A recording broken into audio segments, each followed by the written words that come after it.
The morning fog hung low in the ancient forest, wrapping the tall pines in a silver embrace. Dewdrops clung to spider webs between branches, turning them into delicate crystal necklaces that caught the first rays of dawn. The air smelled of pine resin, wet earth, and the sweet decay of fallen leaves. Somewhere in the distance, a stream whispered secrets to the stones along its banks. In the heart of this forest, perched on a branch still wet with morning dew, sat Corvus, a young crow whose feathers had only recently grown to their full glory. Unlike the other crows who flew in noisy murders across the sky, Corvus had always been a solitary soul. He watched the world with curious eyes, tilting his head to capture every sound and movement below. Today, he whispered to himself, his voice barely audible above the gentle rustling of leaves.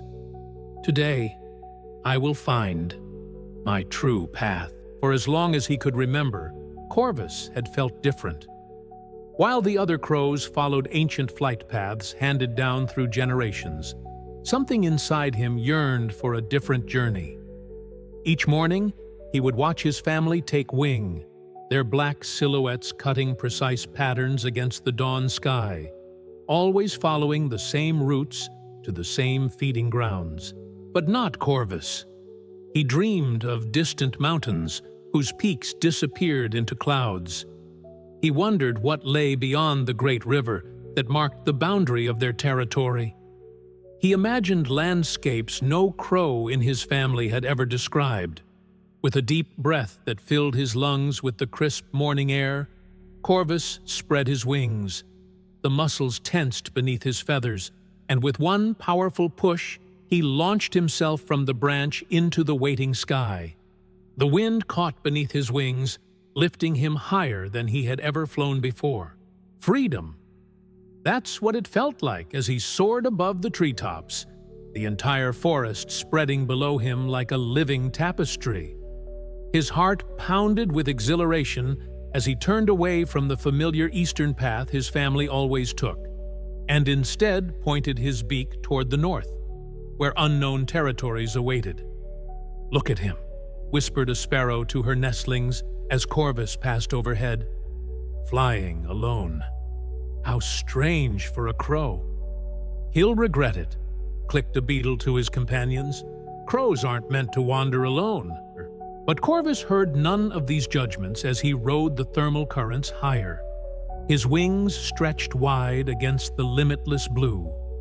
For hours he flew, reveling in the joy of choosing his own direction, of following nothing but the pull in his heart, until the sky changed. It happened so gradually that Corvus barely noticed at first.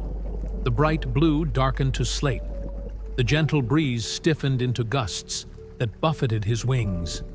The air grew heavy with moisture, and before he could decide whether to turn back, the first fat raindrops began to fall. Within minutes, the gentle rain transformed into a raging storm. Lightning cracked across the sky, momentarily blinding Corvus. Thunder rolled through the clouds with such force that he felt it vibrate through his bones.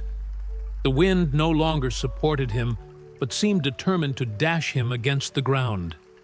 Panic seized him as he realized how far he had flown from home, from anything familiar. The landmarks below were strange. No great oak tree, no silver river, no rocky outcropping that might guide him back. "Help!" he cried out, but his voice was lost in the howling wind. Rain plastered his feathers to his body, making each wing beat a struggle. Anyone! Below, strange creatures scurried for shelter. Animals he had never seen before in shapes and colors, foreign to his eyes. None looked up at his desperate calls. None offered guidance. A particularly violent gust caught him sideways, sending him tumbling through the air. Corvus flapped frantically, trying to regain control, but exhaustion was setting in. His wings, unused to such long flight, burned with fatigue. his vision blurred from the driving rain. In that moment of utter despair, as the ground rushed up to meet him, a terrible thought pierced his heart. They were right. I was never meant to fly alone. With the last of his strength, Corvus managed to angle his descent toward a massive pine tree. His landing was ungraceful, a crash more than a perch, but the dense needles broke his fall. Soaked, exhausted, and utterly lost, he huddled against the trunk, his body shivering uncontrollably. Night fell, bringing not relief but deeper terror. Strange calls echoed through the darkness, predators he could not identify, threats he did not understand. Every shadow seemed to move with menace. Every sound promised danger. "I've made a terrible mistake," Corvus whispered, tucking his head beneath his wing. "I should never have left. I should have followed the flock. I should have stayed on the known paths." If you've ever felt completely lost on your journey, write the word searching in the comments to remind yourself that you are not alone in this feeling. For 3 days and 3 nights, Corvus remained in that tree, too afraid to fly further, too lost to find his way home. The rain eventually stopped, but the clouds remained, obscuring the sun that might have guided him. Hunger gnawed at his belly. Loneliness crushed his spirit. On the 4th morning, as dawn broke with a thin gray light, Corvus was startled by a soft hooting sound. "You seem troubled, young crow," came a gentle voice. "Far from home, are you not?" Corvus raised his head to find himself being observed by the most magnificent owl he had ever seen. Unlike the tawny owls of his home forest, this one was pure white with scattered black markings like stars against snow. His eyes were deep pools of wisdom, ancient and knowing. I'm lost," Corvus admitted, shame coloring his voice. "I wanted to find my own path, but now I can't find any path at all." The white owl blinked slowly, then settled more comfortably on the branch. "Being lost and finding oneself often happen in the same moment," he said cryptically. "I am Albus, guardian of the northern reaches. And you, brave wanderer, what shall I call you?" "Corvus," the crow replied, somehow warmed by being called brave when he felt anything but. "And I wasn't trying to be brave. I was being foolish." Albus tilted his head, regarding Corvus with curiosity. "Is it foolish to seek your own truth?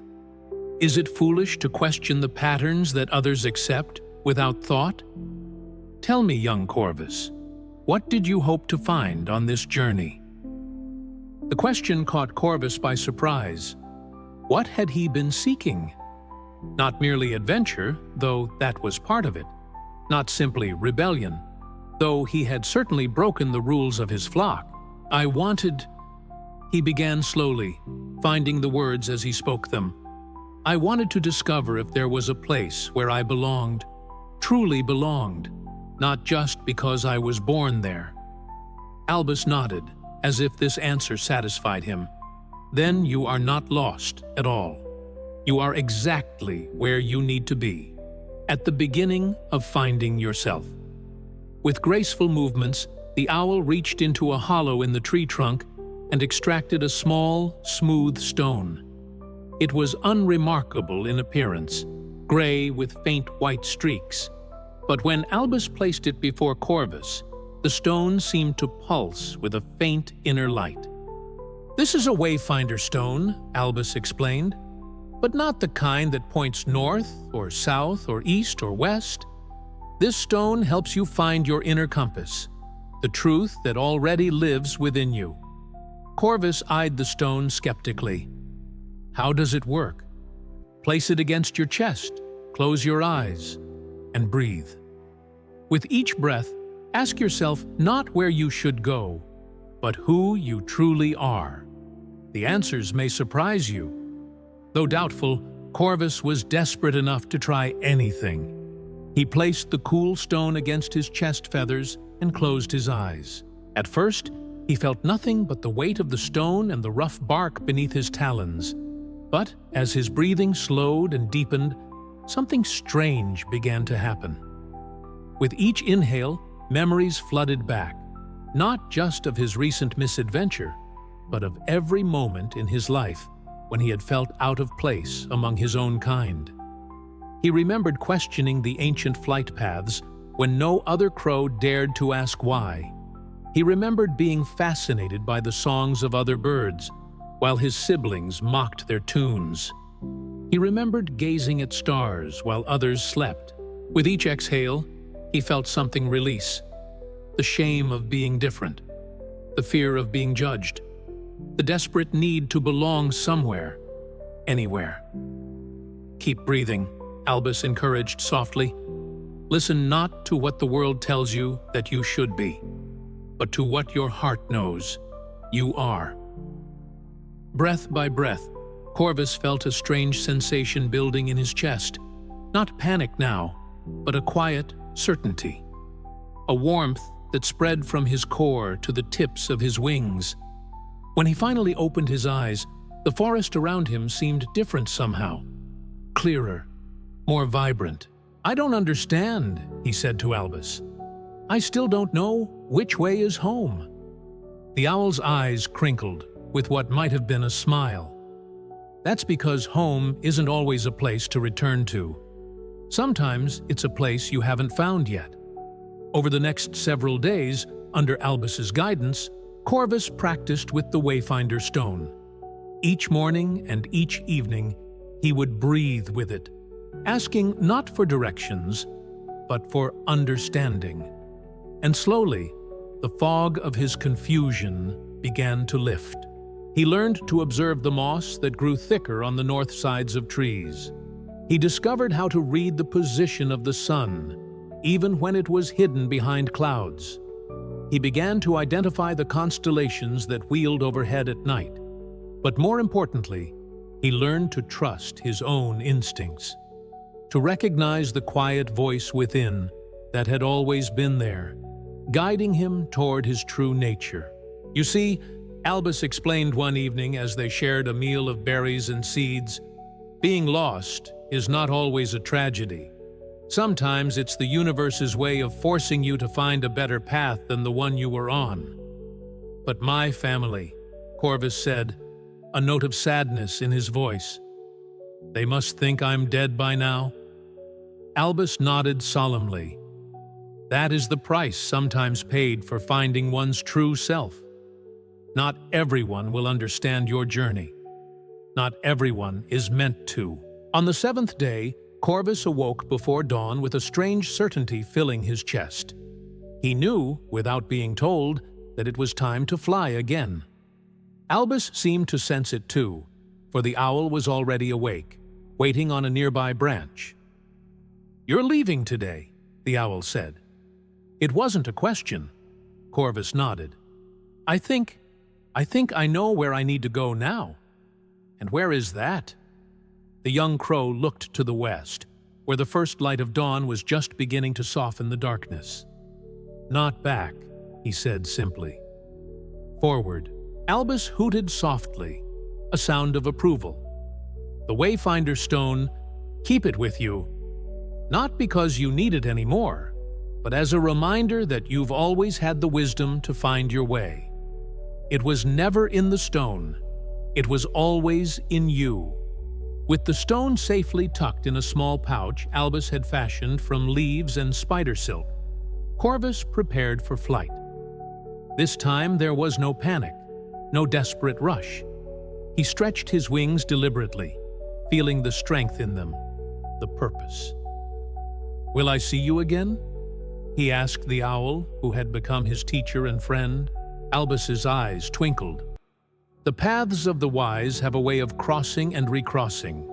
I suspect our journeys may intersect again, young Corvus." With a grateful bow of his head, Corvus took to the sky. This time, his wings did not fight the air but worked with it. This time, his heart did not race with anxiety, but beat with confidence. This time, he was not fleeing from something, but flying toward something. Though what exactly, he could not yet name. Days turned into weeks as Corvus journeyed westward. He crossed landscapes he had never imagined. Vast plains where the grasses rippled like water in the wind. Steep mountains whose peaks scraped the very sky. Deserts where the heat shimmered in waves above the sand.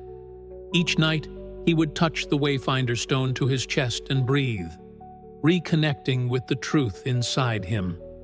And with each passing day, something remarkable happened. Instead of growing more tired, Corvus grew stronger. His wings, once awkward in solo flight, now cut through the air with precision and grace. His eyes, once uncertain, now spotted details in the landscape that told him exactly where he was and where he was going. Most surprisingly, he began to encounter other crows, not in great flocks like his family, but solitary wanderers like himself. Some flew with him for a time, sharing stories of their own journeys before their paths diverged. Others simply nodded in recognition as they passed, one seeker acknowledging another.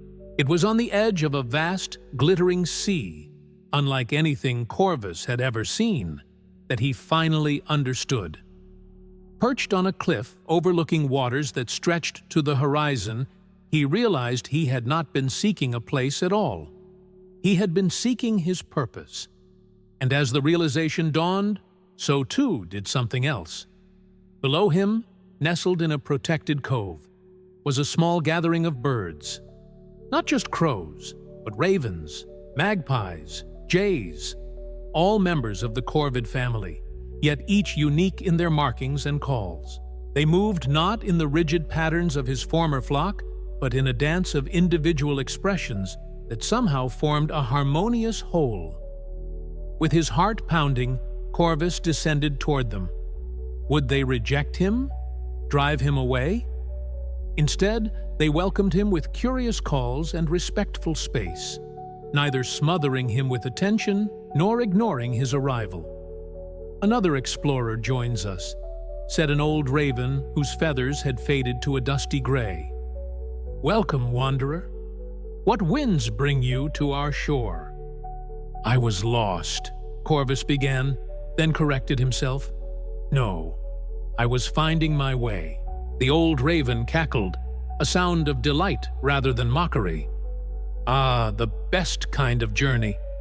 Tell us, what have you learned in your wanderings? And so Corvus shared his story. The storm, the despair, the owl, the stone. He spoke of learning to trust his inner voice, to find direction not from others, but from within. As he spoke, he noticed the younger birds listening intently, their eyes wide with wonder. You see, the old raven said when Corvus had finished, this is why we gather here. Not to form a new flock with new rules, but to share our discoveries, to remind each other that being different is not a flaw, but a gift. For the first time since leaving his home forest, Corvus felt the last weight of doubt lift from his wings. Here, among these independent spirits who had also questioned the old ways, he had found not just acceptance, but appreciation. In the days that followed, Corvus made the cove his home, not because he had to, but because he chose to. He learned from the others, and in turn, began to teach what he had learned on his journey.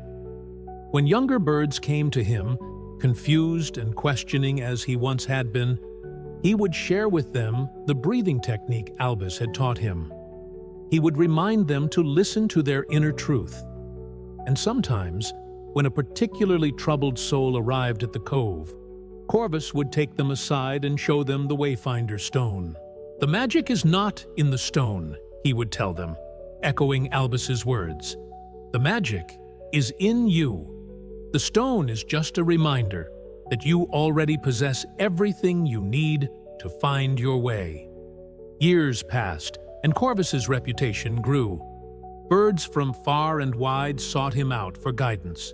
Some stayed at the cove, others continued their journeys with renewed purpose.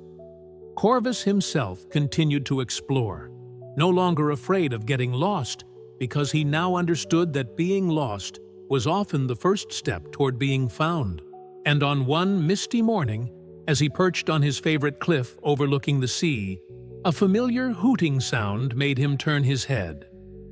"I told you our paths might cross again," said Albus, his white feathers now tinged with gray, his eyes still pools of ancient wisdom. Corvus bowed his head in respect and joy. "You found me." "No," Albus said, with that same crinkle around his eyes. "You found yourself. I merely followed the light of your discovery." Together, they watched the sun break through the morning mist, turning the sea to gold. Below them, in the cove, birds of all kinds were waking, preparing for a day of flight and exploration and return. "Do you ever regret it?" Albus asked. "Leaving the known path? Risking everything?" Corvus considered the question, feeling the weight of the wayfinder's stone against his chest, where he still carried it after all these years. He thought of the terror of the storm, the despair of being lost, the loneliness of those first days.